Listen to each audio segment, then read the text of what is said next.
Muy buenas tardes, amados hermanos, qué gusto verles nuevamente por este medio en esta clase del curso que se llama La Biblia, curso La Biblia. Estamos ya para iniciar el módulo número 2, amén, el módulo número 2 de la Biblia, amén.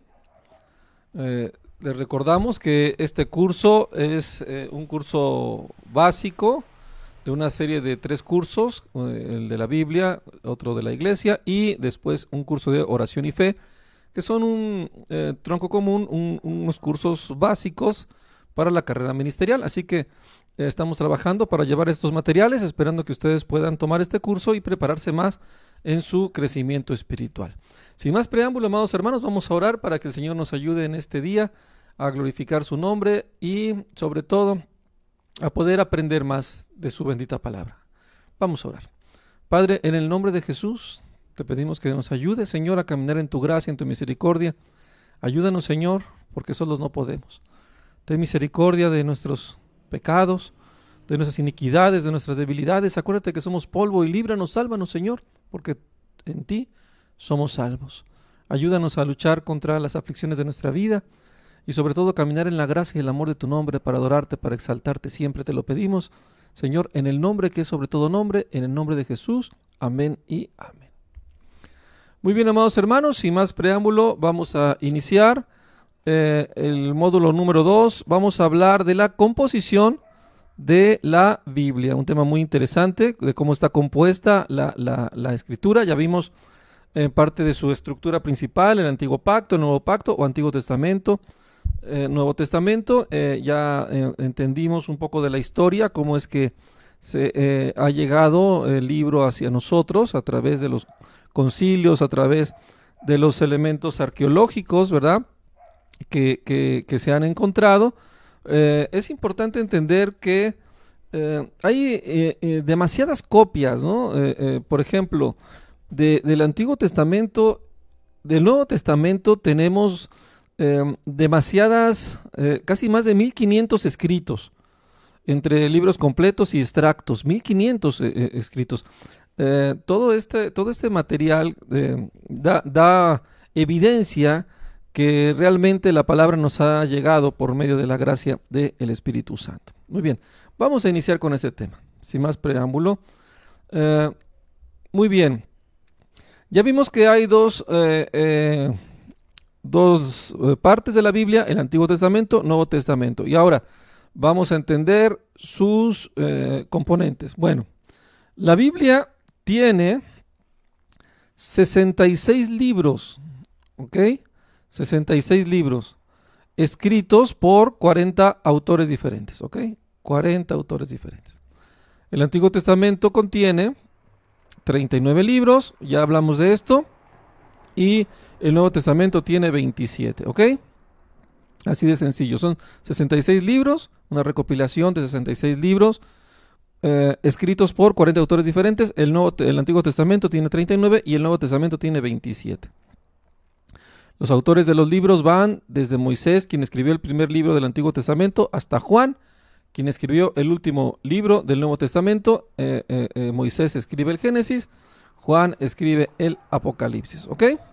Muy bien, vamos a continuar, perfecto. Oficios de los autores. La Biblia, como un testimonio inspirado por Dios, tiene aproximadamente 40 autores que escribieron en un periodo de 1500 años. Ya lo habíamos comentado, 40 autores diferentes, amados hermanos. ¿Saben lo que esto representa? Bueno, vamos a verlo más a detalle, pero quiere decir que no solamente el Señor escogió a un grupo selecto de escritores, no, ya 40 autores son bastantes.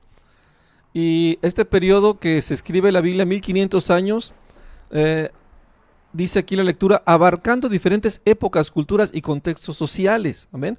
1500 años, 40 autores, hay diferentes, valga la redundancia, lo que dice la presentación.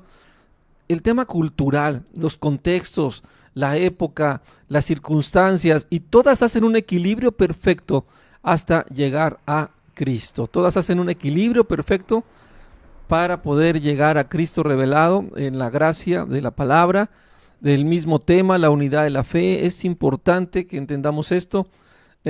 Veamos cómo los oficios y trasfondos de esos autores reflejan esta diversidad, ¿ok? Muy bien. Pastores. Muchos de los autores bíblicos eran pastores, incluido Moisés y David, como pastores de ovejas. Estos autores tenían experiencia en cuidado de animales y liderazgo de personas. Bueno, amados hermanos, es importante entender, abrir un paréntesis, ¿ok? Que cuando nosotros hablamos de pastores de ovejas, pues la verdad, lamentablemente nuestras limitaciones culturales pues nos hacen pensar que es gente pues muy sencilla, tal vez que ni siquiera estudios tuvo, que se dedicó al campo, que tiene un conocimiento pues de alguna manera empírico de lo que hace. Pero, amados hermanos, déjenme decirles que en el antiguo Israel estos oficios eran oficios pues de un alto nivel de mayordomía, de administración, de conocimiento. No nada más era cuidar de cuidar ovejas, tenía su ciencia, tenía su oficio y bueno, todos los descendientes de Abraham tienen este oficio de saber pastorear. Y bueno, no cualquier pueblo puede hacerlo, ¿no? Hay una especialidad, hay un oficio, una visión de lo que se requiere para ese trabajo que les da una característica muy particular que va a servir para el ministerio. Muy bien. Escriben pastores, reyes, bueno, los reyes ni se diga, personas sumamente preparadas. Varios libros de la Biblia fueron escritos por reyes como David, Salomón. Como reyes, estos autores tenían experiencia en liderazgo y administración de justicia. Muy bien, sabían juzgar las cosas, sabían dirigir al pueblo. Esto es algo muy importante. Vendedores. Algunos autores bíblicos como el apóstol Pablo eran vendedores y comerciantes. Pablo hacía tiendas y pues, obviamente las vendía. Como tal, estos autores tenían experiencia en negocios y relaciones interpersonales. Bueno, tratamos de darle este contexto. Pero esos autores, amados hermanos, venían de diversos contextos sociales, ¿no? Lo que hemos puesto aquí. Diferentes épocas, culturas y contextos sociales. Y todo, amados hermanos, ¿verdad? Todo tiene un equilibrio. Amén. Vamos a ponerlo acá. Vamos a ponerlo aquí. ¿Ok? Todo tiene un equilibrio doctrinal y una congruencia. Ok, a ver, vamos a ponerlo aquí. Espérenme tantito. Ahí está.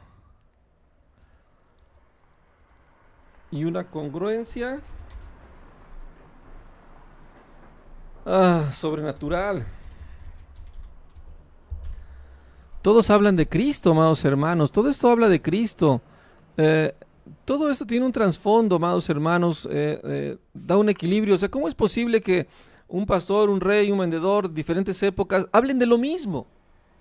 Hablen del mismo tema que es el Señor Jesucristo. Y esto obviamente muestra la obra gloriosa del Espíritu Santo que da dones a los hombres, que crea un cuerpo para complementarse entre sí. Y esta palabra que Pablo enseña en la Escritura se ve reflejada aquí, se entiende desde aquí, desde que son 40 autores diferentes contextos, pero todos forman un cuerpo, todos hacen un equipo y sobre todo todos tienen la misma visión, porque dice la palabra que ellos fueron inspirados por el Espíritu Santo. Aquí lo importante no es tanto el que era pastor, rey, vendedor,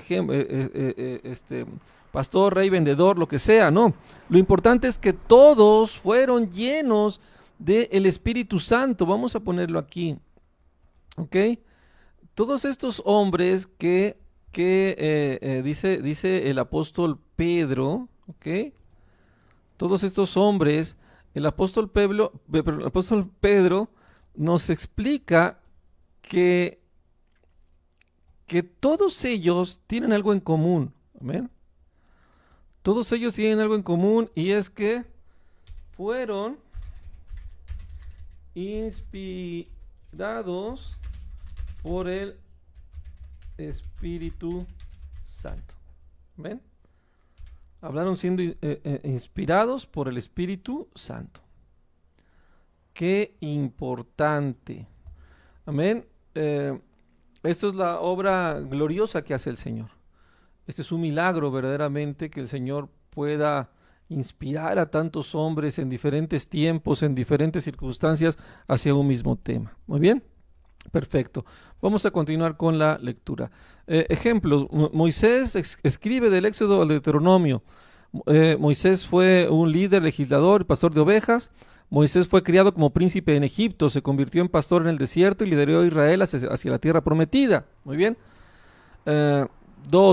Josué escribió el libro de Josué. Él era un excelente militar. Bueno, aprende la milicia.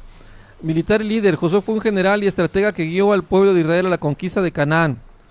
3. Hablamos de Samuel. Samuel era un sacerdote, un juez, profeta.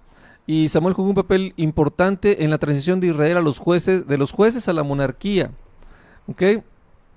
Y David, obviamente, pastor, músico y rey, fue un hombre humilde que fue llamado por Dios para ser rey, y sus salmos reflejan su corazón poético y espiritual, un corazón conforme al corazón de Dios. ¿Ok?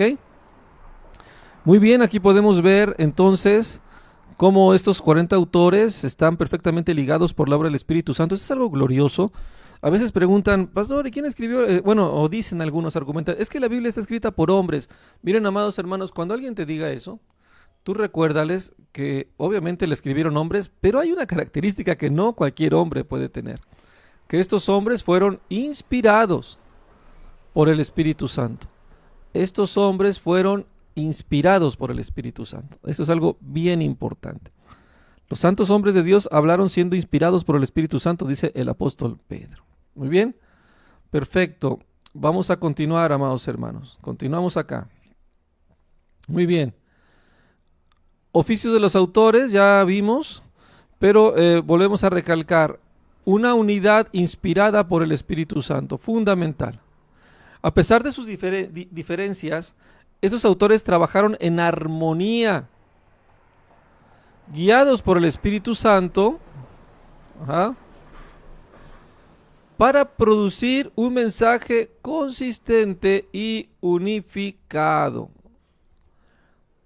Consistente y unificado. Consistente y unificado. ¿Ok? Que es ni más ni menos la historia de la redención, el testimonio de Cristo, como vimos ya en los primeros capítulos. Esta unidad no anula sus personalidades ni contextos, sino que los integra de la misma manera que la iglesia primitiva lo hizo con judíos, griegos, bárbaros y escitas, como dice Colosenses 3:11, ya no hay más bárbaro, escita, sino ahora somos un cuerpo en Cristo, somos uno en Cristo. Muy bien, ¿qué nos da esto para la iglesia de hoy? Bueno, vamos a ver aquí. Muy bien, 3. Perfecto. Vamos a verlo, tengan un poco de paciencia. Es importante, amados hermanos, ver cómo Dios está actuando desde el tiempo antiguo, desde la misma entrega de la Biblia. Se corrobora por la misma gracia que la Escritura menciona en la palabra. No podemos nosotros decir que la Biblia solo tiene argumentos arqueológicos, que bueno, se encontraron los rollos. No, la Biblia tiene un argumento en su integración totalmente sobrenatural. Amén. Vamos a leer este texto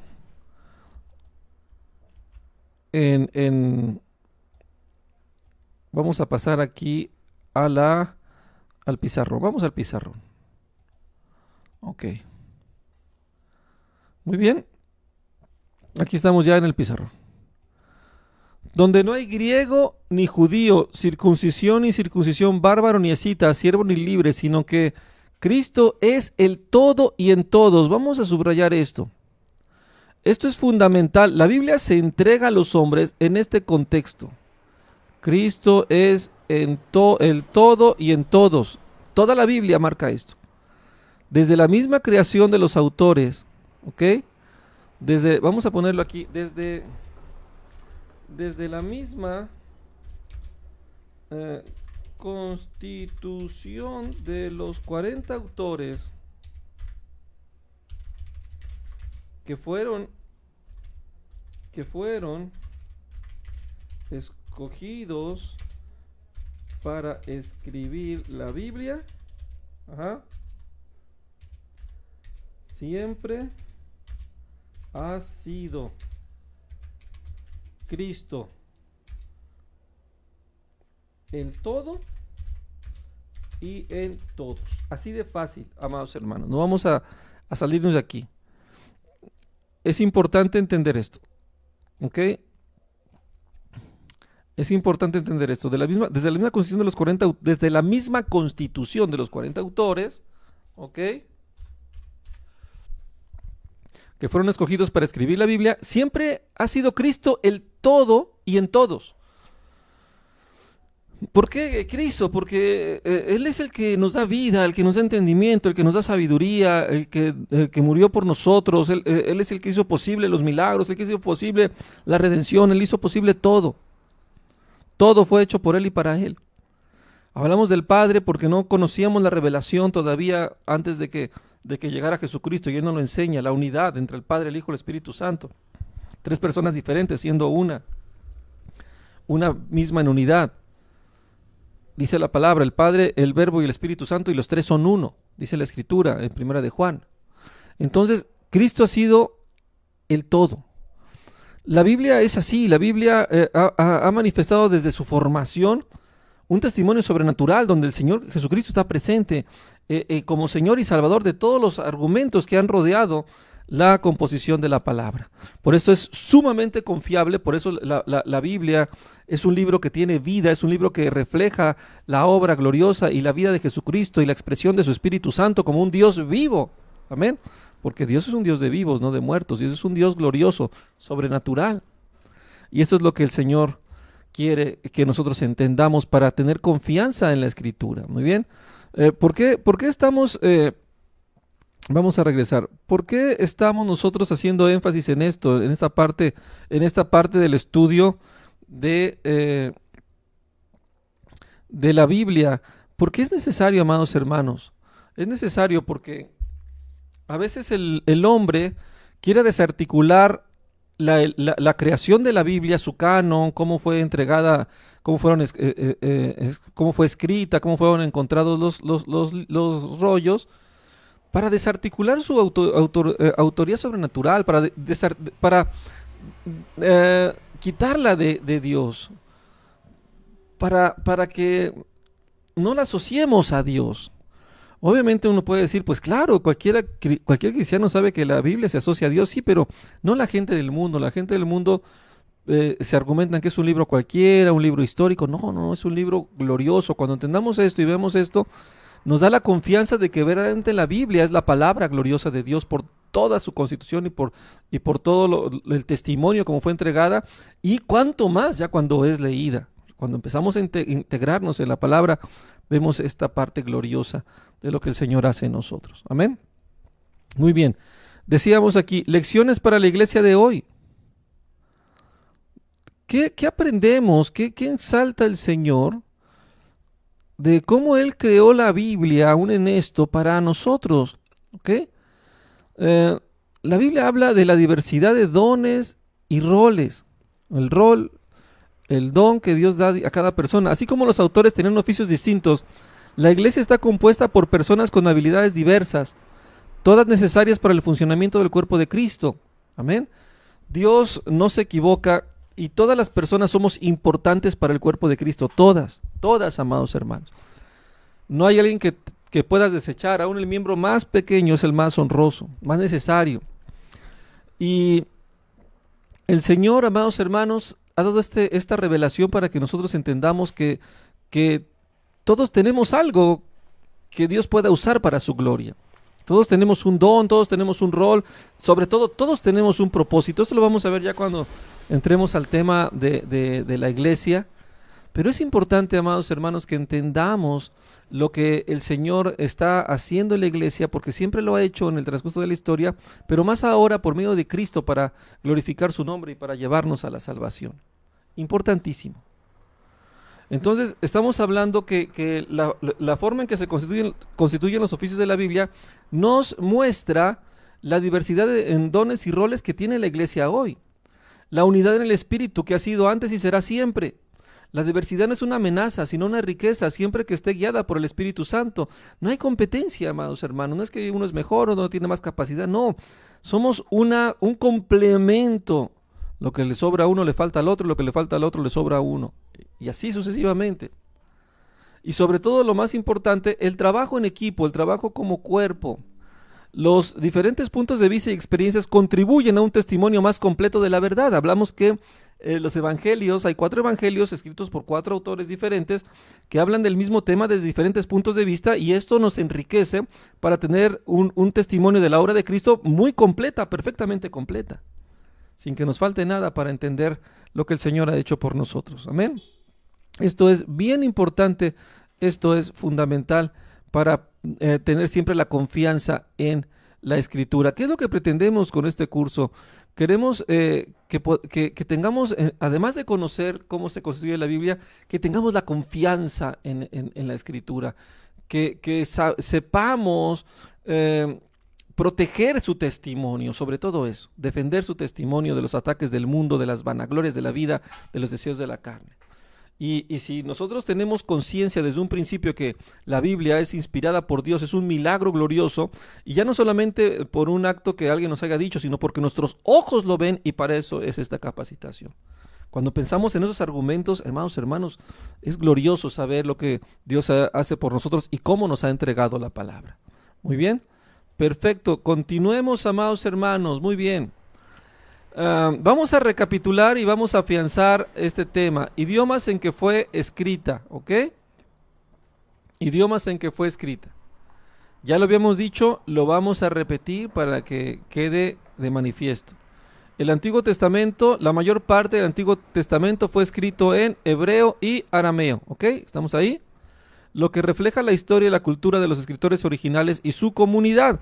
Recordemos que era bien importante que se respetara el idioma como un sello de autenticidad del pueblo de Dios, porque los judíos se mezclaron con los cananeos, los pueblos que estaban en la tierra de Canaán, y eso fue grande perdición. Y después se acostumbraron a hacer sincretismo. ¿Qué es el sincretismo? El sincretismo es una unión cultural entre dos pueblos, dos ideas. Eso es lo que hacen los romanos, un sincretismo impresionante. Lo que hicieron en el tiempo de Constantino, lo decíamos ayer, es el sincretismo, es una invasión, es una invasión de una idea hacia la otra, y se crea algo pues que ya no pertenece ni a uno ni a otro lado. Y el sincretismo que pasó en el tiempo de Canaán fue muy peligroso. Muy bien, vamos a ver aquí.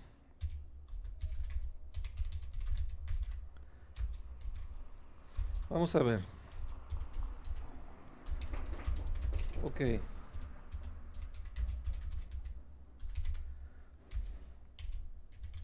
Vamos a ver.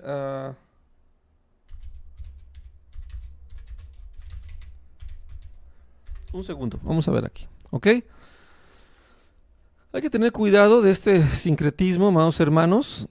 Está muy presente siempre en nuestras vidas. Esto no nos hemos librado de ello, ni nos libraremos hasta que el Señor regrese, porque Él es el vencedor. Pero sí es importante entenderlo. Sí es importante considerar esos conceptos. Vamos a estar viendo todos estos temas ya más profundo a medida que avancemos en este curso y el curso de la iglesia, que es el siguiente. Y vamos a ver todos estos detalles. ¿Ok? Vamos a ver.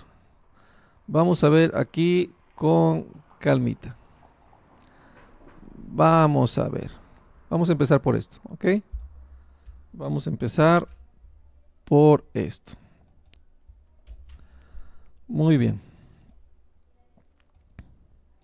El sincretismo es la mezcla o fusión. Vamos a ver, perdonen amados, aquí estamos. Ok, vamos a ver. Estamos aquí en el pizarrón, muy bien. El sincretismo es la mezcla o fusión de diferentes creencias, prácticas o doctrinas religiosas. Aunque el término no aparece explícitamente en la Biblia, el concepto se aborda de manera implícita a través de las advertencias contra la idolatría y de la adoración de dioses falsos. En el contexto bíblico, el sincretismo implica la incorporación de elementos ajenos a la fe revelada por Dios, lo que puede distorsionar la verdad y la pureza de la fe. La Biblia enfatiza la necesidad de mantener una devoción exclusiva a Dios y rechazar cualquier influencia que comprometa la creación con el Creador. Muy bien. Perfecto. Vamos a continuar, amados hermanos. Muy bien. Vamos a ver aquí. Vamos a ver aquí. Ok. Perfecto. Vamos a subir esto un poquito. Y vamos a ir acá. Muy bien. Vamos a leer. Israel y los cananeos. El sincretismo en Israel, ¿ok? El sincretismo en Israel. Muy bien. Vamos a borrar esto de aquí. Vamos a borrar esto de acá. Y vamos a borrar esto de aquí. Muy bien. Perfecto. A lo largo de la historia bíblica, Israel enfrentó el desafío constante del sincretismo, especialmente tras su entrada en la tierra de Canaán. Los cananeos practicaban una religión politeísta con dioses como el Baal, Asera y Astarte, cuyos cultos incluían rituales degradantes, sacrificios animales e incluso humanos y prácticas sexuales en los templos. La religión cananea apelaba a lo material y a lo bestial de la naturaleza humana, corrompiendo moralmente a sus seguidores. Dios advirtió repentinamente a Israel sobre el peligro de adoptar las costumbres y creencias de los pueblos vecinos. Por ejemplo, en Éxodo 23 se ordena: no tendrás dioses ajenos delante de mí. En Jeremías 10, 2 al 3 exhorta: no aprendáis el camino de las naciones, porque las costumbres de los pueblos son vanidad. Ejemplo de sincretismo: adoración de dioses extranjeros. Israel, a pesar de tener a Yahvé o a Jehová como su Dios, en ocasiones mezcló su adoración con las deidades cananeas, como Baal y Asera. Esta mezcla se consideraba fornicación y adulterio espiritual y fue causa de juicio y exilio para el pueblo de Israel. Prácticas paganas: la adopción de rituales y tradiciones ajenas, como el uso de ídolos domésticos, terafit, sacrificios y festividades paganas, contaminó la fe israelita y le llevó a una pérdida de la esencia de la palabra de Dios. Consecuencias: el sincretismo tuvo grandes consecuencias para Israel: la contaminación espiritual, la pérdida de identidad, el juicio divino y el exilio. Sin embargo, Dios siempre llamó al arrepentimiento y la restauración, enfatizando la importancia de la pureza y exclusividad en la adoración. Amén. Qué importante y qué hermoso. Este sincretismo va a estar presente siempre en la historia de la iglesia, siempre, siempre, el día de hoy. Al día de hoy, ¿ok? Ahora el sincretismo más trágico que ocurrió fue el de los romanos, pero es el sincretismo de los griegos. Hermanos, un tema de horas de debate teológico, histórico y científico, ¿no? Pero bueno, con esto es suficiente entenderlo así. Vamos a regresar a la... Entonces, fíjense, por eso era bien importante que estuvieran escritos en hebreo y arameo. Era bien importante porque sí, y sí, en ese entonces aquí ya existían esta cultura que voy a escribir aquí, los griegos, ¿ok? Cuidado con los griegos. Los griegos ya se habían inmiscuido intelectualmente en todos los territorios de Asia. Habían conquistado grandes territorios, impusieron su doctrina, sus filosofías, su escritura, ¿verdad? Estos griegos. Entonces, los griegos tienen otras intenciones, no son llamados espiritualmente. Entonces, para el Señor era bien importante que cuando se hablara de un texto inspirado, era para el Señor bien importante que sí estuviese en el idioma que Dios le permitió, él permitió al pueblo de Israel, le entregó al pueblo de Israel, el hebreo y el arameo. En ese caso particular, no quiere decir que ahora el hebreo y el arameo son inmaculados, no, eso fue antes, ahora ya no. Dios nos redimió de toda lengua, pueblo, lengua, pueblo, nación, ¿no? Ya nos redimió, ya esto no es problema. Ahora ya en Cristo Jesús, desde la llegada del Espíritu Santo, ya el lenguaje no va a ser un problema ni para conocer a Dios ni para entendernos entre nosotros. Entonces ya incluso el Nuevo Testamento se escribe en el griego, como vamos a ver aquí. Ya no es necesario ya hay es otro canon, otro pacto. Amén. Pero en el Antiguo Testamento sí era importante. Ahorita ya después, ya al llegar Cristo, ya se había solucionado ese problema. Ya se puede usar el idioma, entonces ahora sí, con un propósito de poder unir al pueblo, que ya no nada más es el pueblo judío, sino el remanente, sino las ovejas que no son de ese redil, sino todas las personas sobre la faz de la tierra. Muy bien. Perfecto, continuamos. Vamos aquí, ahora Nuevo Testamento. El Nuevo Testamento fue escrito en griego koiné, lo que refleja la difusión del griego como lengua franca en el Mediterráneo y la influencia de la cultura griega en el mundo antiguo, lo que decíamos, la influencia de la cultura griega. El griego koiné fue la lengua común del mundo helenístico. La palabra helenístico tiene que ver con los griegos.